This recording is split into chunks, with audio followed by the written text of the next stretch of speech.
તો જય હિન્દ ને જય માતાજી ને રામે રામ ડાયરા ને જો કે તમને બધાને ખબર જ હશે હાલ ગુજરાતમાં મરો આવી ગયા છે બે ધારાસભ્ય ગુજરાતના.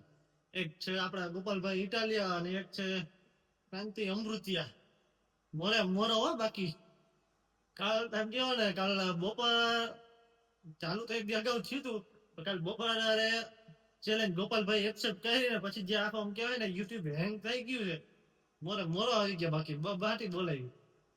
હવે એમાં ના આપણે શરૂઆત ક્યાંથી થઈ જરાક આપણે થોડીક ચર્ચા કરી કે ક્રાંતિ અમૃતિયાએ પેલા ચેલેન્જ આપી કે ભાઈ ગોપાલભાઈ ને ચેલેન્જ આપી કે ભાઈ તમે એવા બધા હોય તો આવી જાવ મોરબીમાં, હું રાજીનામું આપી દઈશ ને.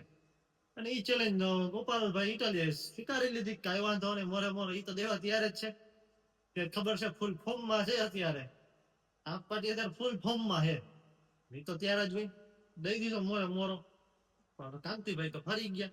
હવે કે તમે રાજીનામું બે રાજીનામું આપી, પણ એ તો હજી જીતા જ છે ને હજી શપથ એવું કઈ લીધું નથી. કાગળિયા ઉપર હજી ધારાસભ્ય નથી. એ તો કઈ ને કઈ રાજીનામું આપવાની કઈ વાત આવતી નથી. પણ મારે ખાલી એક મેસેજ છે આપણે મોરબીના ધારાસભ્ય કાંતિભાઈ અમૃતિયાને કે તમે ચેલેન્જ ની વાત તમે કરી છે એટલે તમારે રાજીનામું આપવું છે. તમને એવો વિશ્વાસ છે કે ભાઈ હું કદાચ ગમે એની સામે ચૂંટણી લડીશ તો જીતી જઈશ, એટલે ચેલેન્જ તમે ફેંકી છે એટલે રાજીનામું તો તમારે પેલા દેવું પડે. તમારી આપેલી ચેલેન્જ ને ગોપાલભાઈ સ્વીકાર કર્યો છે એટલે તમારે રાજીનામું આપી દેવું જોઈએ. અને ચેલેન્જ તમે ફેંકી છે ગોપાલભાઈ સ્વીકારી લીધે અને તૈયાર થઈ જવું જોઈએ. અને વળી પાછી તમારી ડિમાન્ડ થોડીક વધી ગઈ કે ગોપાલભાઈ રાજીનામું આપે, પણ હરી કરવા તો તમે ગયા છો એટલે રાજીનામું તમારે આપવું જોઈએ અને સીટ ખાલી કરવી જોઈએ. ફરી એકવાર ચૂંટણી જીતીને તમારે દેખાડી દેવું જોઈએ. તમને એવો વિશ્વાસ હોય તો, પણ ક્યાંક ને ક્યાંક તમને પણ તમારા કામ ઉપર વિશ્વાસ નથી. તે જ તમે ગોપાલભાઈને એવું કીધું કે ભાઈ તમે પણ રાજીનામું આપો, હું પણ રાજીનામું આપું. એટલે રાજીનામાની વાત તમે કહી દીધી, ચેલેન્જ તમે આપી હતી, હરી કરવાય તમે ગયા હતા. એટલે હવે તમે બોયલા ફરો છો એટલે આવું ન કરાય ને. મંડો રાજીનામું આપવાનું, પણ તમને તમારા કામ ઉપર મને નથી લાગતું વિશ્વાસ હોય. તમને ખુદને વિશ્વાસ નથી એટલે તમે રાજીનામું દઈ દીધું હોત અને થઈ ગયા હોત તૈયાર, જો તમે એવા સારા કામ કર્યા હોત તો. પણ મોરબીની પ્રજા જયારે રોડ માથે આવી, ત્યારે રોડમાં ખાડા જોઈને એમ લાગે ને ગુજરાતમાં ઘણા એવા તાલુકા અને શહેર છે, ખાડા જોઈને એમ લાગે કે આ દેશ ખાડામાં છે કે ખાડામાં દેશ છે. આવી પરિસ્થિતિ છે. એ પણ અમુક આવા નેતાઓને લીધે ને પાછા ચેલેન્જ આપીને 2 કરોડ ની તો ઓફર આપે. તો એ 2 કરોડ આ ક્યાંક ખારા કામમાં વાપરા હોત ને તો તમારે ચેલેન્જ આપવાનો કહેવાય ચેલેન્જ જ કોઈ ન આપવી પડે તમારે. તમારે તો એવું તો કઈ કરવું નથી. તમારે કામે તો ક્યાં તમારા ઘરના પૈસા કરવા, અરે એ પાસે જનતાના પૈસા કરવાના, ટેક્સના પૈસા ના કરવા. તમારા ઘરના પૈસા તો કરવા નથી, પણ તમારે ઈ પણ નથી કરવું. તો તમારા લીધે, તમારા અમુક નેતાઓને લીધે આખી પાર્ટી, ભાજપ પાર્ટી આખી બદનામ થાય છે. તમારા જ ઓલા નેતા આપણે અજયભાઈ કરીને છે કોક, કાલ હતા નહીં, એ કોક સારા માણસો કામ કરતો એ તમને વાંધો છે. એનો પણ તમે વિરોધ કરીને કઈક એને કઈક જવાબ આપ્યો કે કોઈ દાતારી કરવા નથી આવવાનું. તમારે તો કરવા નથી. 30 વર્ષમાં તમે કઈક બીજું કઈક એવું કેતા હતા કે પ્રોસેસ ચાલુ છે ને એટલા કરોડ નો પ્રોજેક્ટ આમ ચાલુ છે. કરોડોમાં જ વાતું છે. ચેલેન્જ 2 કરોડ ને તો હું 30 વર્ષથી ખાલી પ્રોસેસ જ આવી જબરું હો ગધનો.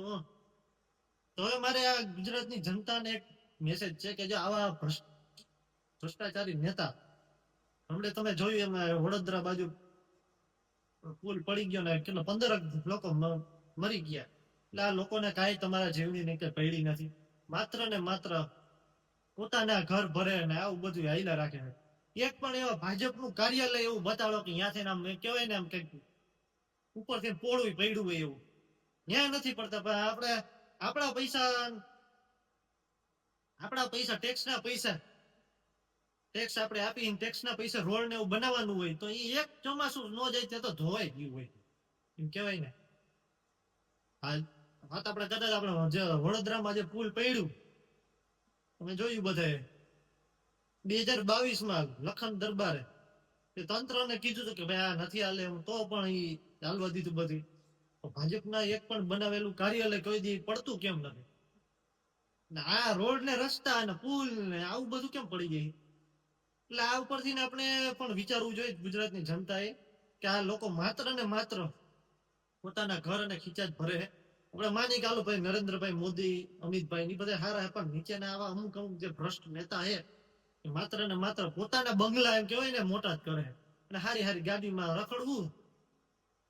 પોતાના દીકરા તો આમ વિદેશમાં રખડતા હોય ને અહીંયા રસ્તાના ઠેકાણા ન હોય ને એ ક્યાં એના પૈસા ને આપણા પૈસાનું કરવું છે તોય નથી કરતા.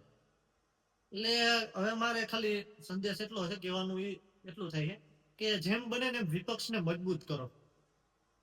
પર ભલે ગમી શકો વિપક્ષને મજબૂત કરશો ને તો જ આ લોકો રાતોરાત કામ કરશે. કેમ ભી પડી એટલે રાતોરાત રોડ ને રસ્તા બનાવવા પડ્યા. મોરબીમાં કેમ રાતોરાત ખાડા બુરવા પડ્યા. ઘણી જગ્યા અત્યારે હાલ માર્કેટમાં તમને ખબર છે કે વન સાઈડ અત્યારે ગોપાલભાઈ નું હાલે છે, ઘણા એના સમર્થકો બહાર આવ્યા છે. એક આશા જાગી છે ગુજરાતની જનતામાં કે ભાઈ કાંઈક થાય નવીન. એટલે એક સંદેશ છે કે ભાઈ વિપક્ષને મજબૂત તો કરવો પડે તો જ આ લોકોની અકલ એમ કેવાય ઠેકાણે આવશે ને રાતોરાત દોડતા થાય. બાકી તો તમે બધા જોવો છો હું હાલે છે ગુજરાતમાં. આવું છે બધું. જો આવા ભ્રષ્ટ નેતા અને તંત્રને રાતોરાત દોડતા કરવા હોય તો વિપક્ષ મજબૂત જોઈ ઈ કામ ન કરે તો અમે આ લોકો તો તૈયાર જ છે. ઈ કામ ન કરે તો અમે પાછા આવડા કોઈક નવું કોઈક ઉમેદવાર આવશે. એટલે વિપક્ષને મજબૂત કરવાનું કામ આપણી હાથમાં છે. વિપક્ષ તો મજબૂત જોઈ એક બધા શીખવા જેવું છે ગુજરાતની જનતાએ. પણ આ લોકો ફરે નહીં તો વિપક્ષ મજબૂત તો કરી દે પણ અમુક એવા લોકો નીકળે છે ને એવા કે ગઢના ફરી જાય તરિયા વગરના લોટા છે. આવું છે પણ જોવી હવે લાગે તો હે જોતા કે નહીં ફરે. અમુક નેતા સારા આવી ગયા હે ફરશે તો નહીં. જોવી હવે આગળ આગળ શું થાય. ઇતિહાસ તો બહુ દૂર છે. એ શું કે ડાયરો મોજમાં ને એ